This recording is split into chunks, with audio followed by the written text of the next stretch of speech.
والد ہیں اور جو مائیں ہیں جن کو خاص طور پر دین کی کچھ سمجھ ہے، تو ہم اپنی سمجھ اور جو ہمیں فہم اور انڈرسٹینڈنگ ہے دین کا، اس کے مطابق ہم اپنے بچوں کی تربیت کی کوشش کرتے ہیں نا، اور کوشش ہوتی ہے کہ بہتر سے بہترین تربیت ہو، ایسا ہی ہے نا۔ اچھا، جو ہمارے مشائخ اور اساتذہ ہیں، جو ہمارے علماء ہیں، وہ اپنے بچوں کی تربیت کا اہتمام ہم سے زیادہ اچھا کرتے ہوں گے کہ کم کرتے ہوں گے؟ یقیناً زیادہ اچھا کرتے ہوں گے۔ ان مشائخ سے اوپر جو انبیاء علیہ السلام ہیں، وہ اپنے بچوں کی تربیت کا اہتمام علماء سے زیادہ کرتے ہوں گے کہ کم کرتے ہوں گے؟ زیادہ۔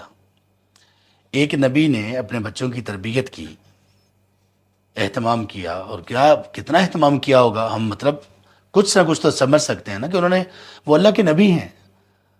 ایک نبی جس نے پوری قوم کی تربیت کرنی ہوتی ہے، وہ کیسے ممکن ہے کہ اپنی اولاد کی تربیت میں کمی کرے؟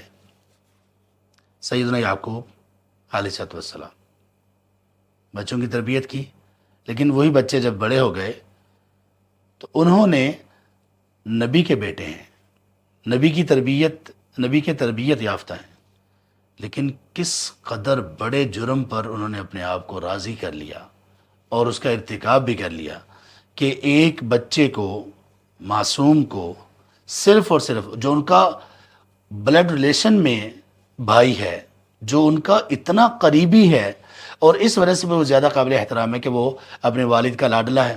لاڈلا ہونا اور چیز ہے، والد کبھی بھی، نبی کسی عام مسلمان کو بھی یہ حق حاصل نہیں کہ اپنے بچوں میں سے کسی میں ناانصافی کرے، ایک کو دے دیا دوسرے کو نہ دیا، خاص طور پہ جب کوئی گفٹ وغیرہ دینا ہو، ایسا والد کی طرف سے بھی ہو تو یہ ناانصافی ہے، عدل کے خلاف ہے۔ تو وہ تو نبی تھے۔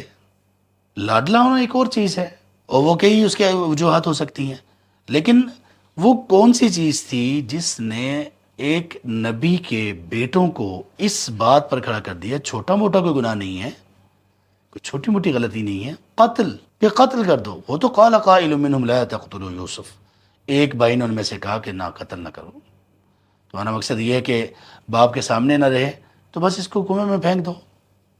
تو وہ کنواں ایسا تھا جس میں وہ پانی سے بھرا ہوا کنواں نہیں تھا، بلکہ وہ ایسا تھا کہ جو لوگ اس میں پانی بھرنے کے لیے ڈول ڈالیں گے تو وہ اس کو لے کے چلے جائیں گے۔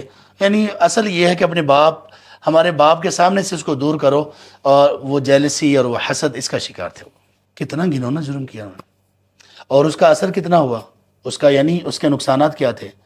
ایک نبی، ایک باپ جو نبی ہیں، ان کو ان لوگوں نے اتنی تکلیف دی، وہ اتنا روئے کہ آنکھوں کی بینائی چلی گئی۔ آپ امیجن کر سکتے ہیں کہ کوئی کسی کو اتنا بھی تنگ کر سکتا ہے؟